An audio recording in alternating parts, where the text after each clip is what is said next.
Welcome to the Susan Brender Show. It's all about you. Featuring shows on health and wellness, the performing arts, politics, and people who inspire you to be your very best. And now, here's Susan Brender.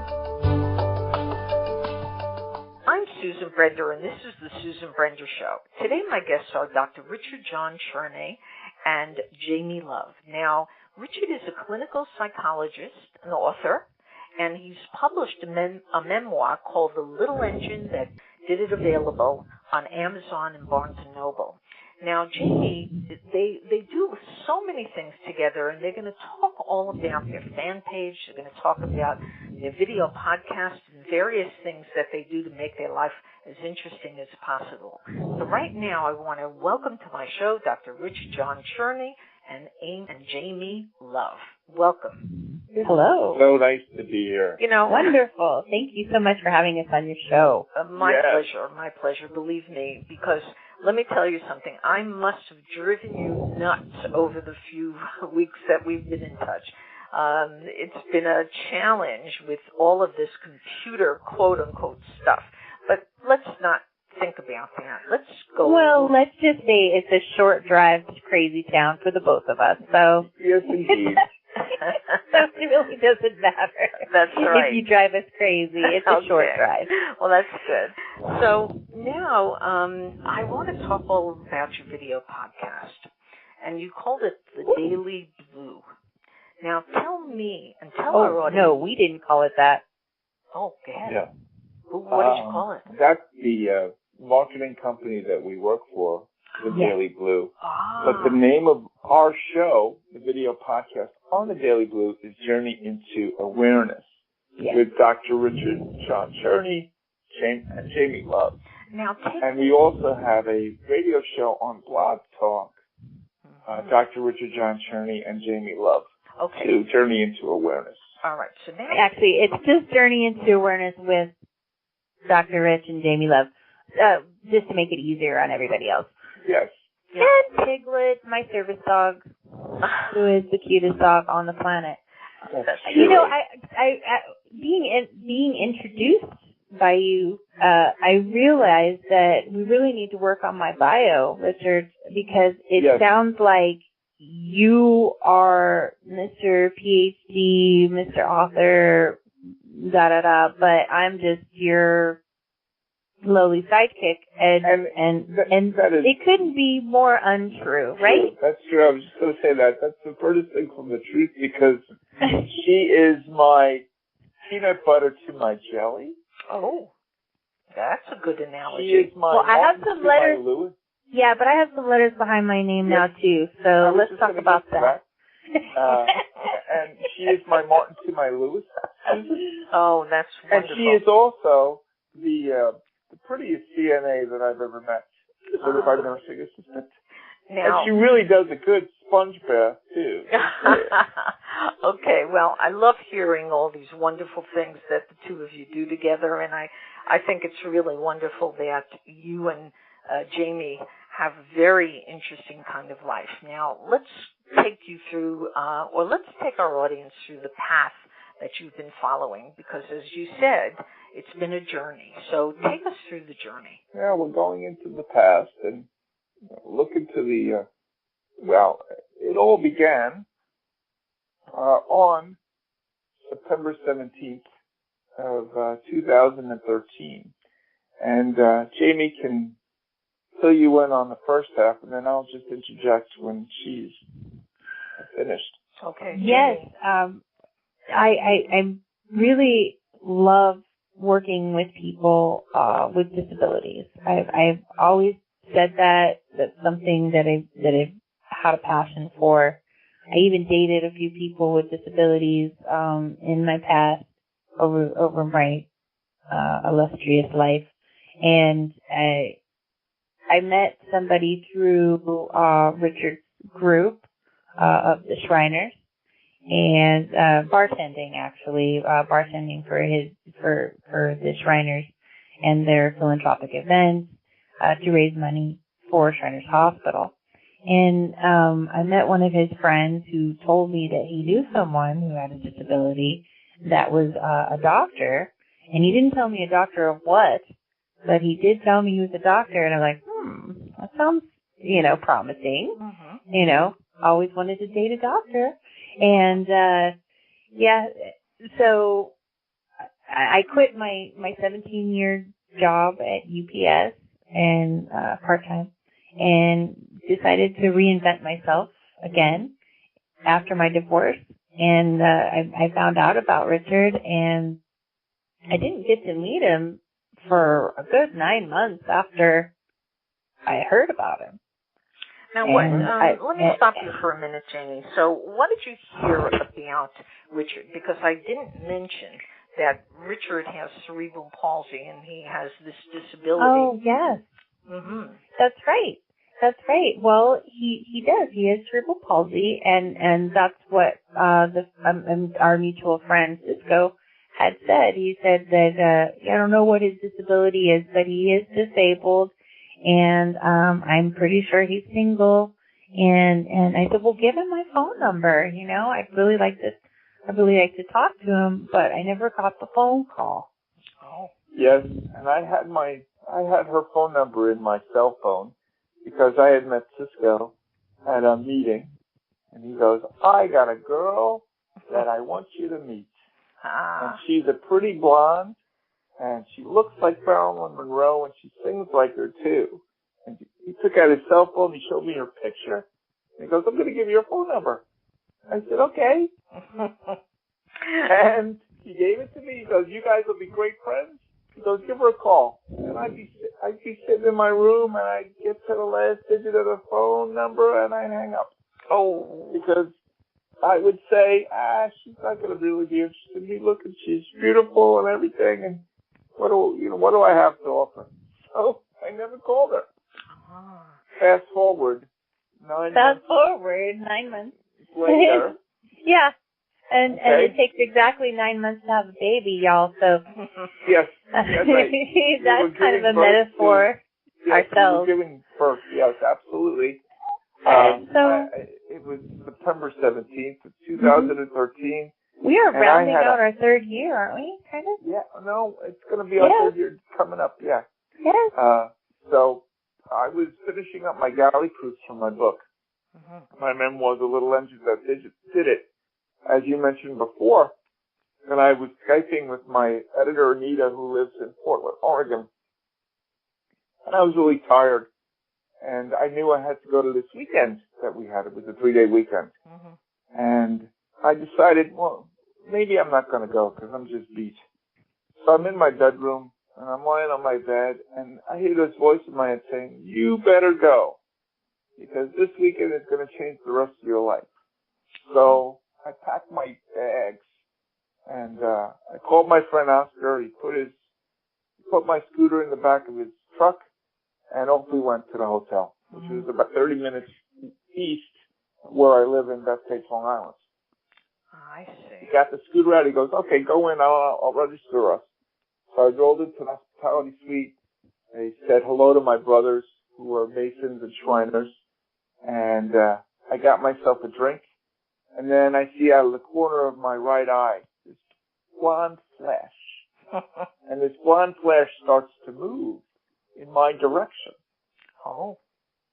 And all of a sudden, this person, and I'll let Jaimie take it from there.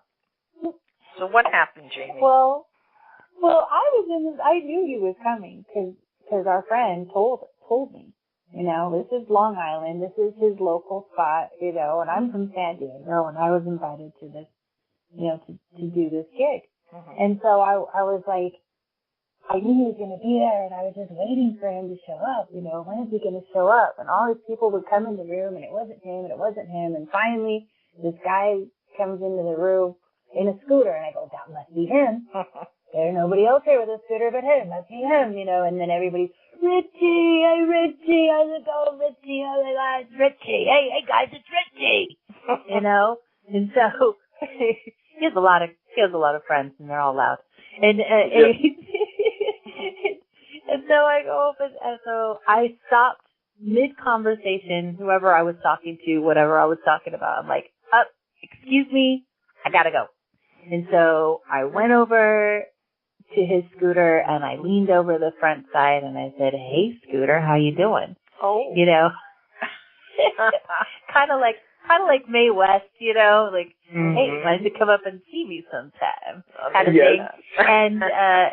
And when we locked eyes, and I saw his big smile and the twinkle and everything, I was just completely. I started floating out of my body. Wow. The room, the floor disappeared. Yep. Everything was just white around us, and we were the only people in the room. How It wonderful. was absolutely amazing. Yeah, and I was just like, at that point, I was like, do you want something to eat? And I think at that point, I had to make sure that my mouth was closed because I was. He was I really didn't believe this was happening. Smile. You know? His lockjaw smile the whole time. He just right here. All right, let me stop the two of you now. Let's get a little serious. We're going to get fun. You're going to get funny in a couple of minutes, but we're going to get serious. Yeah, we got to get serious for a little bit. Now, I really want to address this with you, Richard. You mentioned before that you had a lot of hesitation trying to call Jaimie because you were afraid that she was beautiful and why would she want to go with someone like you? Now, let's talk about you.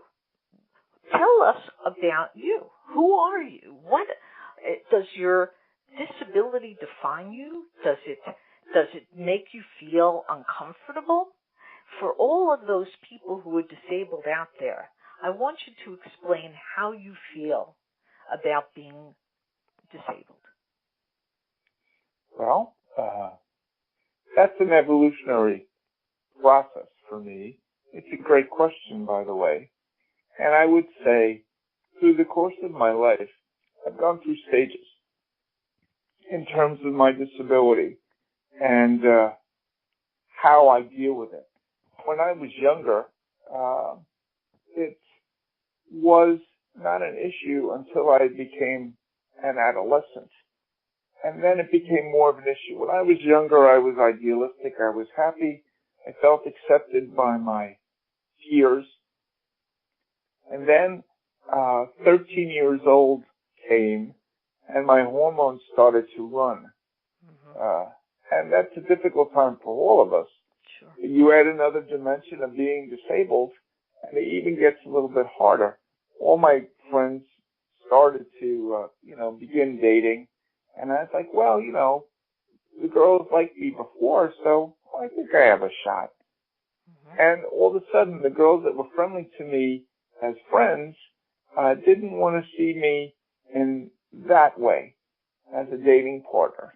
So that made me start to question myself and who I was, because we all define ourselves by our appearance and also how attractive we are to the other persons in our lives. Right. So that set up a dynamic that was, I developed some contempt for myself. However, education was the solace that I sought. My mother would say, well, they're just not mature enough for you. When you get older, like get into junior high and high school, because this was in elementary or junior high, when you get into high school, girls will be more accepting and receptive to you. So high school came, and high school went, and I still had platonic friends, but no further than that. I remember taking a girl, Anna, to see Animal House when I was 16 years old, and I put my hand on her knee, and she took it, and she put it back on mine. So I realized that wasn't going to go anyplace. So she did like my best friend, Jerry. But that's another story. And then I went into college, and I remember sitting in my first psych class, and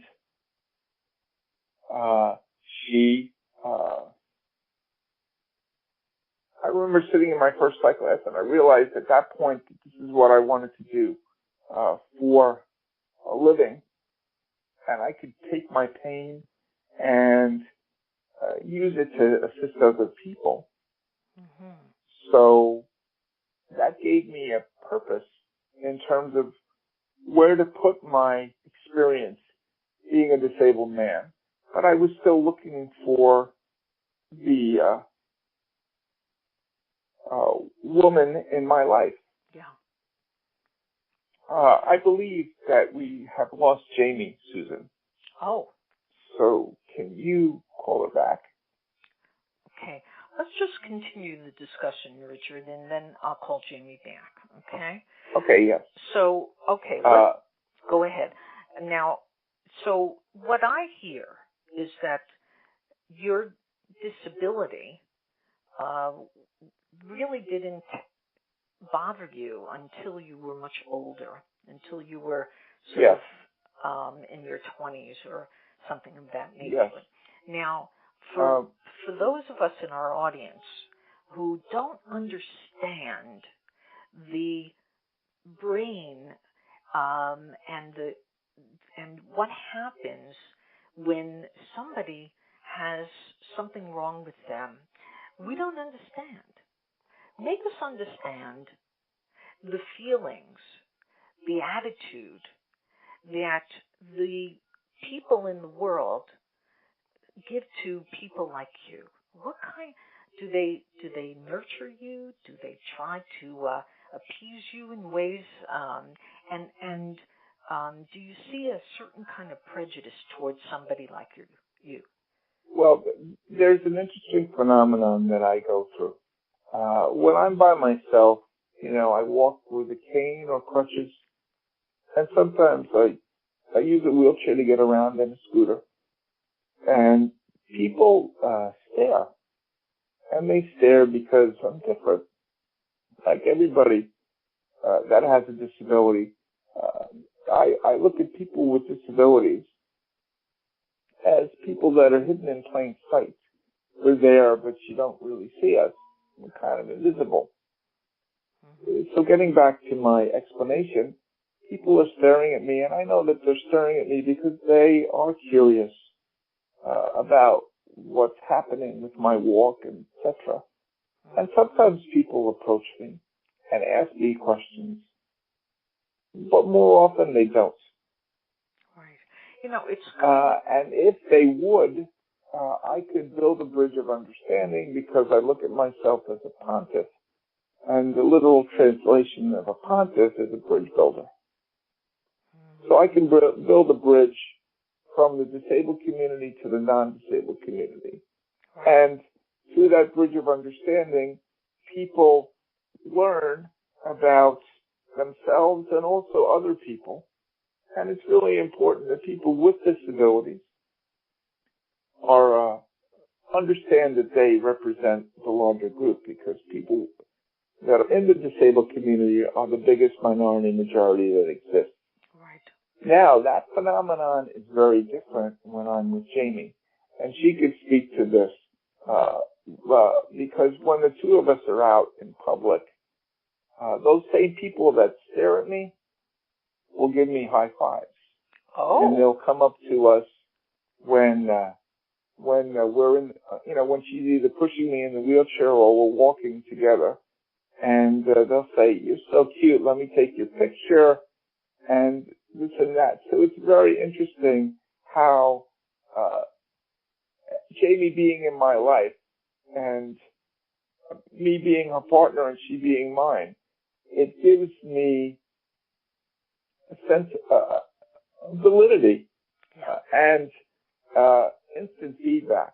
And that's the interesting thing that I've noticed. That Jaimie's given my life a lot more color. I look at myself as a white canvas, and she's the paint that brings it to life. What a way to describe that. Now, Richard, you're a clinical psychologist. Now, being a clinical psychologist, has that helped you to really be able to understand more about what the needs of people are, especially disabled people? And do you have a lot of patients who come to you because they know that you'll understand? Well, I would answer that question this way. yes, I'm a clinical psychologist, and I became a clinical psychologist because I went through my own therapeutic process being with a therapist for over 20 years. And that taught me that I could assist other people.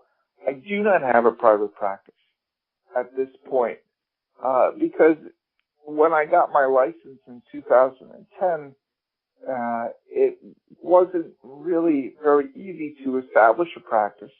You had to work in a clinic first to get on a board, and I didn't have any clinical experience other than my internship. So I decided to write the book to help me market myself and my skills. And I figured then I could do some internet counseling, which I'm in the midst of doing now. I'm launching a website to that end. And Jaimie and I are going to do, because we're both life coaches and love coaches, and we're going to help people with disabilities and anybody else in the area of intimacy, dating coaching, dating coaches, dating, learning how to speak with people, learning how to develop more confidence in yourself. And she could speak about that too when we get her back on because her call got dropped. Yeah. So that's what I'm discussing and getting into now. And I feel there's a definite need for this type of counseling and reaching people, especially if you have physical limitations and you have difficulty getting someplace. Yeah. You don't necessarily have to be present with somebody in the same room to assist them with reaching their goals and understanding themselves from a different perspective. Now, you just have to be present in some way. Yes. And I want you to describe or define what a life coach is. And also, as you mentioned a moment ago, you were talking about sex. So tell our audience, what really does a life coach do, and does it make a difference in people's lives? Well, a life coach is basically somebody that's a facilitator, and they help with the establishment of any goals that you have, and they work for you to achieve it. So that's what a life coach does. And they can work in any sphere of your life. And you would work on an establishment of time management skills. If they need to learn how to relax, you would work with them in terms of relaxation techniques and or anything else that they would develop and want to have. And you would develop a plan of action with a specific timetable to help them to achieve those goals. Right. So it's a time-limited process. Now you have a. They don't necessarily work in the same way that a psychologist would work. I see. Because the psychologist would help you to discover it through insight. A life coach is more action-oriented. And they will actually go in there and they will work with you and say, okay, you have problems with this in terms of your confidence, let's go. And, you know, they would be more hands-on, whereas a therapist would, a psychologist or a psychotherapist would not necessarily be.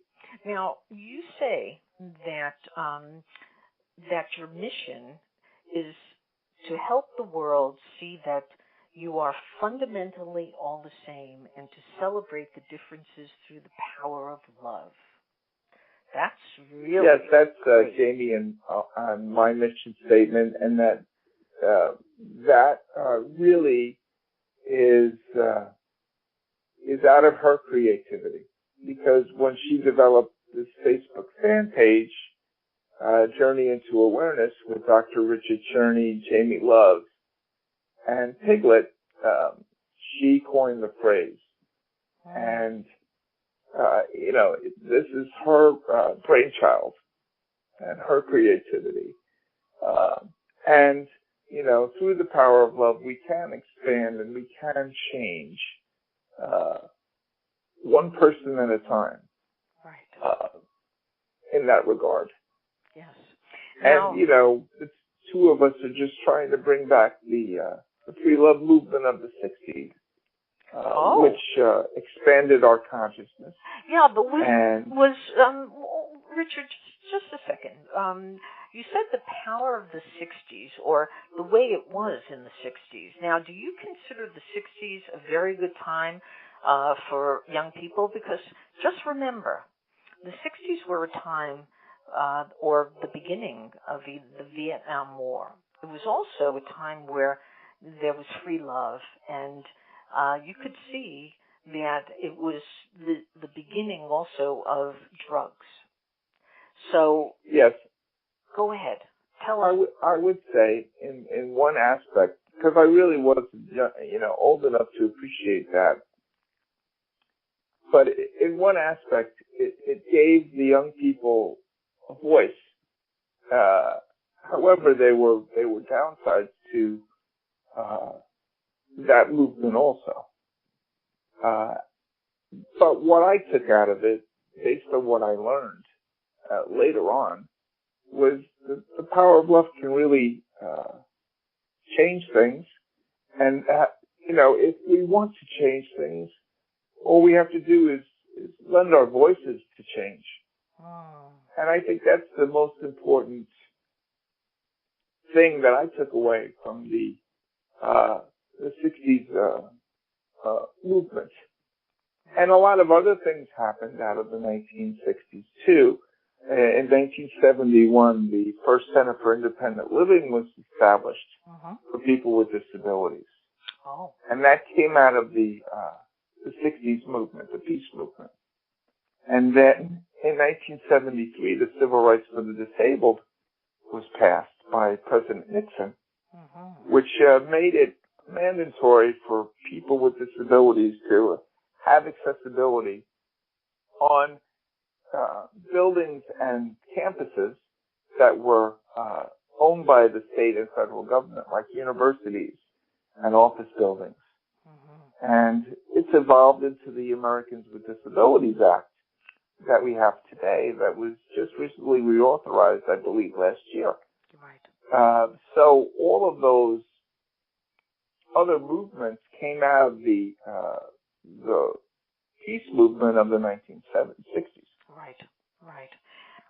Very interesting. Now, you explained how the 60s had an influence on all of the facets of having disabilities, and I agree that that made a big change. I know that very often when I've met disabled people, and this was before they used to have special platforms that people can get into restaurants, in hotels, and places of that nature, how difficult it was if you had a disability. So I agree, and I think it's just an incredible time if all of that was done, and it was.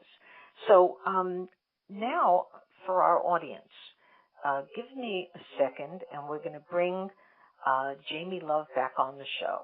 Jaimie Love is a person who has experienced all kinds of love. She's a life coach.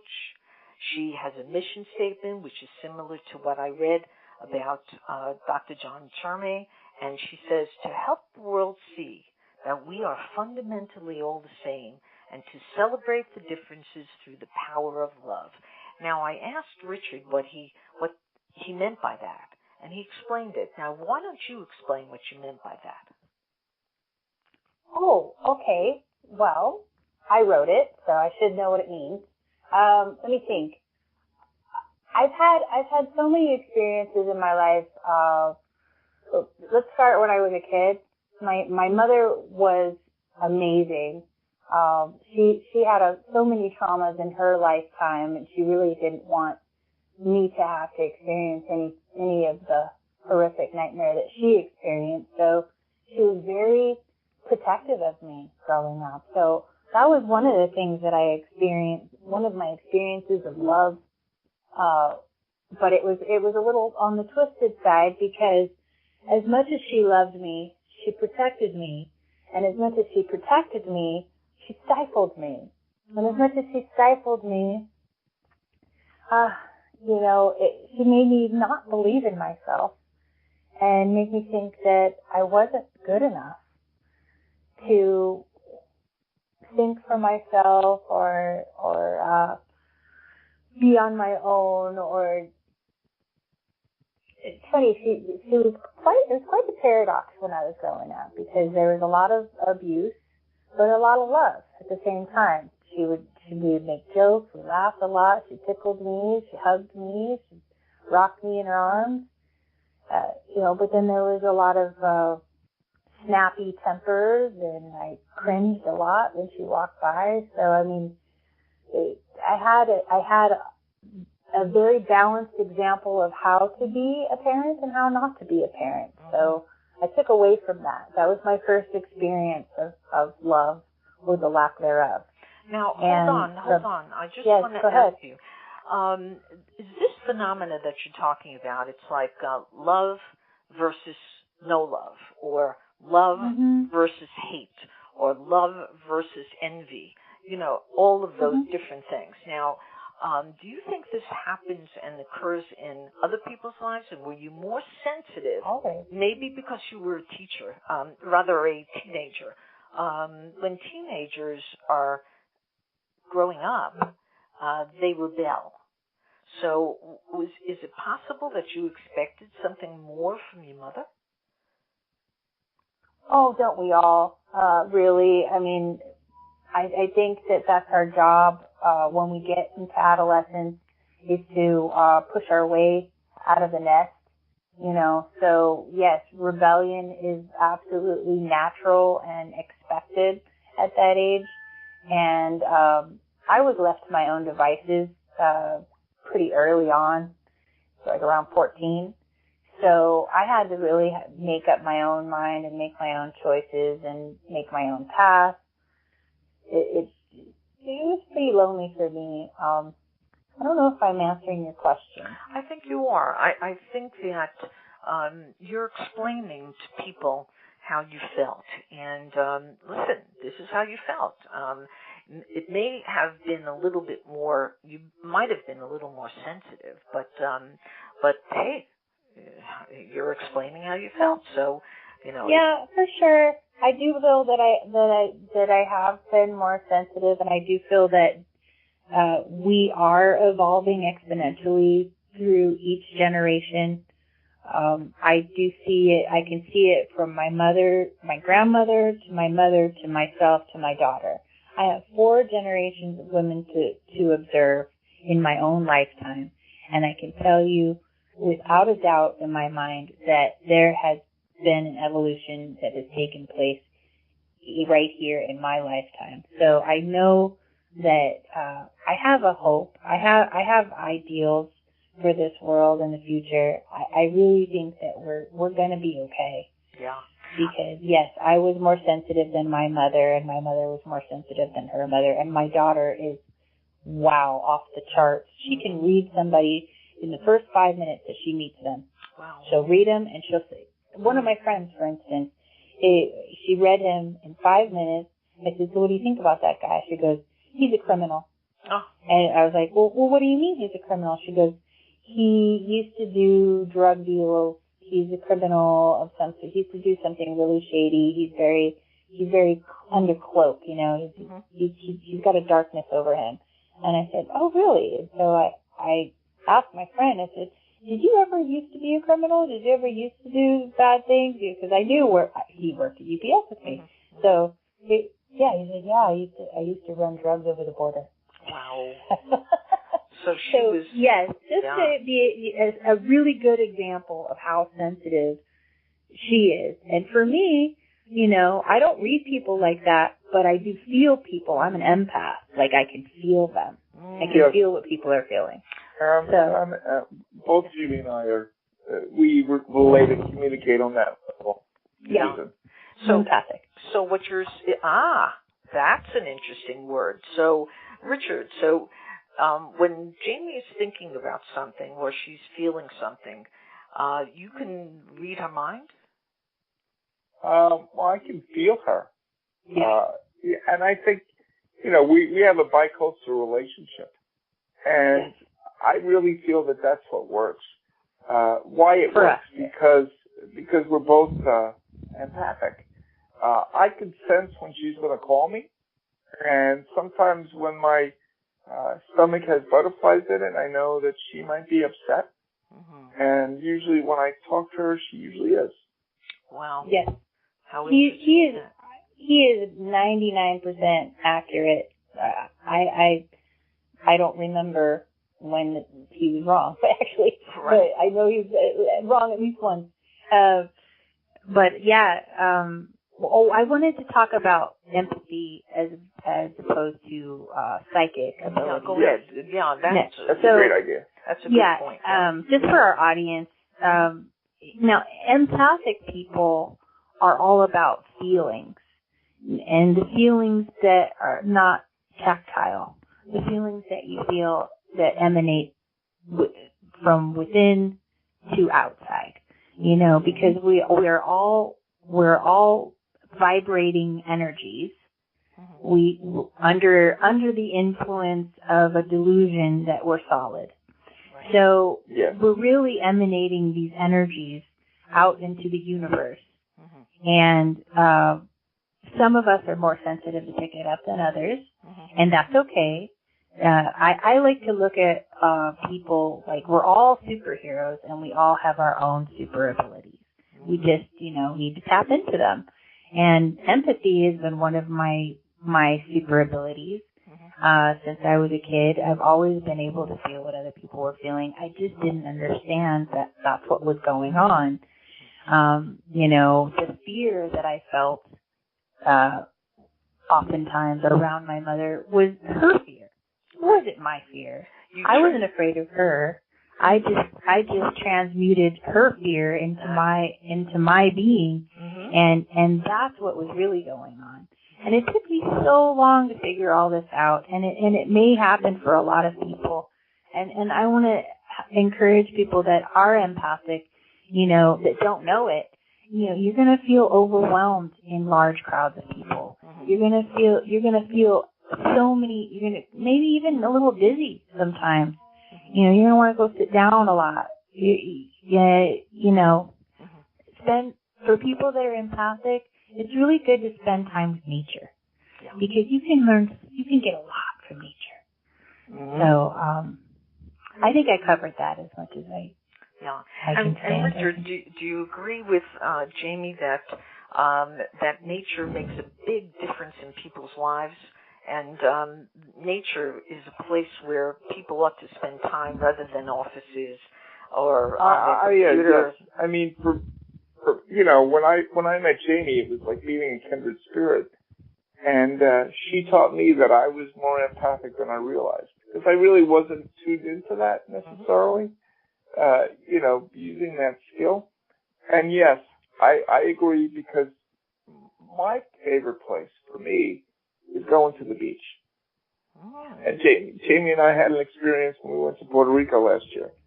And I just love lying on the sand and swimming in the ocean, because when I'm in that environment, I am weightless. And I can do things in the water that I can't do on land because, my body isn't restricted. Jaimie calls me a turtle.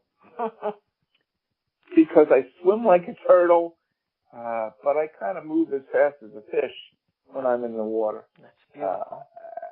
And I remember when we were in Reno and I jumped into the pool and she was pretty amazed at how I swam, and I got to her. And then I was able to jump up and down and float on my back and stuff. And she was like, wow, you really love the water, don't you? You're a fish in there. You swim like a turtle. So really that's does. supposed to be a turtle. Yeah. Well. Yeah. Okay. Let's get into something else. Now, you talk about the power of laughter in a relationship. How does that help a relationship? Laughter. Go ahead, Jaimie. Oh well, I think first and foremost, relationships are two people, individuals, okay? Now, if you can't laugh at yourself, then that's something that the individual needs to work on.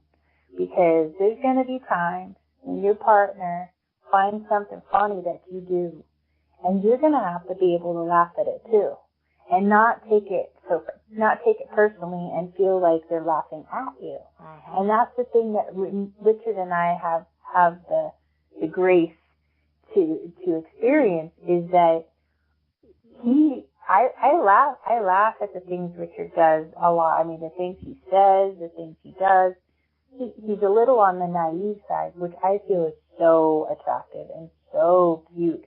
He's just not as he hasn't gotten out as much as I have. He's not as street savvy. He's more academic, on the academic level than I, which I also find very attractive, his intellect. But I'm a little more street than he is. I was a little bit more urban, and I can mix and mingle with just about anyone, from the homeless to the queen. I can hang out with the queen too. So either way, but to be able to laugh is so healing. I mean, you got talking about the things that go on in your brain when you laugh. All the endorphins. Richard can tell you that, all the endorphins that happen when you're laughing. Yes. Go ahead, Richard. Take it away. It's a true state of enlightenment when you're laughing, because what you're doing is your brain is letting go of oxytocin, serotonin. It's producing a lot of both of those, and then endorphins and enkephalons. Laughter is just as good as sex in terms of producing the chemicals that make you feel good. In life. Yeah. Yes. So have a laughgasm. Yes. And Jaimie and I have laughgasms all the time. Oh, I mean, if we're not laughing within... Coin that word. I mean, take a patent out on that word. Repeat that word. I want to hear that again. What is a laughgasm? Yeah. Tell our audience again. What is that word? Laughgasm. Laughgasm. Okay, we're gonna say that it's coined by Richard Cherney and Jaimie Love, and I think that it's a great word. People will truly understand. Now, I say to my audience often, I say I always love to give my guests the last word. So if you had a chance to say something to our audience that you think will leave them understanding more about who you are and what you stand for and how you feel, what would that word be? And explain it a little bit more. So start off, Richard, and tell our audience what your last word. My last word is love. And, the reason I say that is Jaimie's love has really opened up my heart. And she's opened up my soul. And because of that, we're both doing the great work together. This woman took this turtle and she taught him how to kiss. And she taught him that he was a full-fledged, vibrant male through just understanding that I had limitations. And we worked around those in the area of intimacy, which is a story for another day. And all I have to say about that is kitchen table. And there you go. Kitchen table. All right. We have to do another show with you because you've explained things that I'm not so sure I understand, and I'm not sure the audience will understand, but it's a great way to end. Now, how about you, Jaimie? Because remember, the last thing people hear is what you say. So what would you say to our audience as well? The last word. Well, my last name is love, so the word that I would use is, I can't pound this in the ground enough. Honesty. Honesty is so important. And thank you for your kind words, Richard. But honesty is so important. Please, everyone, be honest. Be honest with yourself. Don't be fake. Be honest with the people around you. Married people, people in relationships, be honest with your partner. Because, and parents, be honest with your children. Don't lie to them. Don't, fairy tales are great and wonderful, but don't lie to your kids. Be honest with them too. So I would have to say honest. Be honest. Those are great words. So today my guests have been Dr. Richard Cherney and Jaimie Love. Both of them are very inspirational. They have a lot of information, a lot of experience, feeling love, empathy, as they say, and I think that you will learn a lot from them. So I'm going to invite them on again to really flesh out what they do and how it can help everybody. So thank you so very, very much, Richard Cherney and Jaimie Love. You're very welcome, Susan. Thank you for having us on. It was a wonderful time. We both enjoyed it. Yes, so Susan, spread a little love, everybody, from the Love Coaches, Dr. Rich and Jaimie Love. See you next time. Yeah, and wait a minute. I don't want to leave off before you tell them how they get in touch with you and how they get your book, and tell them the name of the book. And give them that information. Okay. Well, my book is available on Amazon.com. It's a memoir. It's called The Little Engine That Did It. It's a takeoff on The Little Engine That Could by the children's book, because I was the little engine that did it. And Jaimie, you could tell them about our other aspects where they can get a hold of us. Oh, yes. Well, I have put up a fan page for us. It's called Journey into Awareness with Dr. Richard Cherney and Jaimie Love. You can find us on Facebook. So, Journey into Awareness with Dr. Richard Cherney, Jaimie Love, and Piglet. That's the name of that. And we also have a website that we are doing the framework for, almost launched. Same name, Journey into Awareness. You can Google us. You'll find us. We're on YouTube and thedailyblue.com and also blogtalkradio.com. Yes. That's great. Well, again, thank you so much. Thank you. Yes, thank you. Thank you for listening to the Susan Brender Show. To be a guest, email sebrender@yahoo.com.